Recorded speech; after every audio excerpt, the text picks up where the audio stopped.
Blue lock season 2 खत्म हो चुका है with absolute banger episode. Like कल से मेरे सामने सिर्फ ब्लीच और ब्लू लॉक की रील्स आ रही हैं। एंड वैसे इसके एपिसोड 14 की करंट IMDb रेटिंग 9.7 है।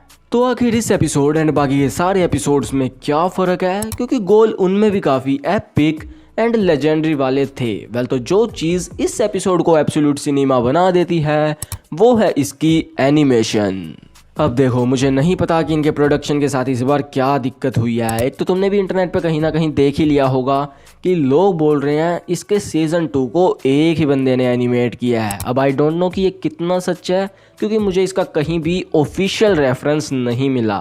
बट अगर मैं इस बारे में मेरा पर्सनल ओपिनियन दूं तो मुझे ये र्यूमर ही लग रही है, क्योंकि यार हम यहाँ पर ब्लू लॉक की बात कर रहे हैं। लेकिन ब्लू लॉक की इस बार की एनिमेशन को देखते हुए अगर ये बात सच हो भी जाती है तो मुझे बिल्कुल हैरानी नहीं होगी।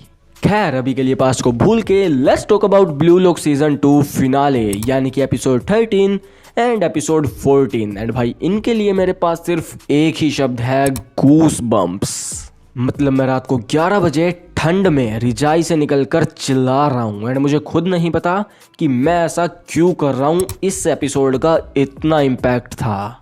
ऑल्दो एक चीज़ है जिसने मुझे बाद में काफ़ी तंग किया। लाइक जब मैं रात को एंड इवन अगले दिन भी जब इंस्टा स्क्रॉल कर रहा था तो भाई वहाँ पर रिन और इसगी ने सारा सिस्टम हैंग कर रखा था। एंड आई वॉज शॉक्ड कि कोई भी बाचिरा की बात नहीं कर रहा। एंड मैं सोच रहा हूँ आखिर क्यों, क्योंकि यार at least for me that was the best part of episode. क्योंकि अगर तुम रिन को देखो तो वो अपने फ्लो स्टेट में पागल होने के बाद भी U20 के डिफेंस को नहीं तोड़ पाया।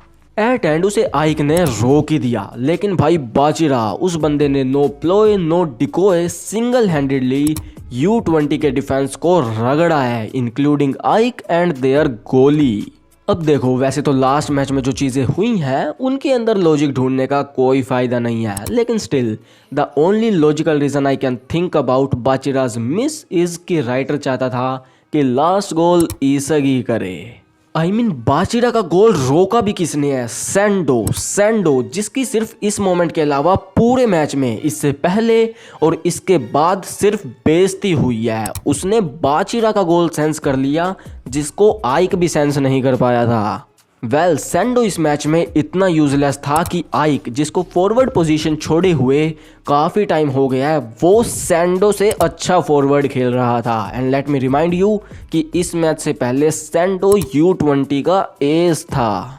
Well, it is what it is, लेकिन एट एंड जो हुआ वो तो पीक था ही, स्पेशली ईगो की सेलिब्रेशन। एंड इसके अलावा हमें जो लास्ट सीन में 2 स्पेशल अपीयरेंस देखने को मिली, भाई क्रेजी, जिस वजह से मैं भी एक चीज़ करने के लिए इंस्पायर हुआ हूँ, जिसके ऊपर I want your opinion. Well, तो मैं सोच रहा हूँ कि मैं ब्लू लॉक की मांगा कवर करूँ। तो तुम क्या चाहते हो कि मैं इसे कवर करूँ या ना करूँ? Let me know in comments. बाकी तो ये वाली वीडियो इतनी ही थी, तो do like share comment and subscribe and also take care. तो मिलते हैं अगली वीडियो में, सायोनारा।